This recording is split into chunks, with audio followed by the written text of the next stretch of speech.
Okay, so I want to transfer this snail into a high-res Udim asset here that has rocket engines and all of the stuff that we're gonna then take into the next phase of this project. I'm gonna take this interior group here. I don't want to transfer stuff to this because I don't have anything in the interior from the base mesh. I'm gonna deselect this group here and also the base plate. This is where all the rockets and stuff is attached to. So these two doesn't make sense to transfer to. So I'm gonna, in this USD importer here, disable these here and hit import. So this is what we're gonna transfer to. We now have an additional door there that we're gonna interact with later on in this project. I'm gonna hide this new import object here just for decluttering here. So let's go to my snail, and this is the original layer based project. So we're gonna just select all of these nodes here and go to right click, selection, and transfer. Now in this new transfer system, we don't have that much settings. To be honest, that's really good because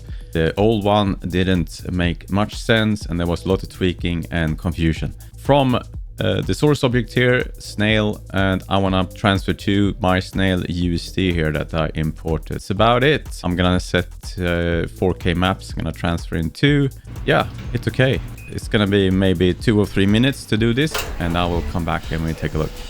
Okay, so let's take a look here. I'm gonna hide my snail here and go into my snail USD and take a look here. So this is the Udim layout for the base here. I'm gonna load my object back here yet again. Add version, paste the same path that I used before.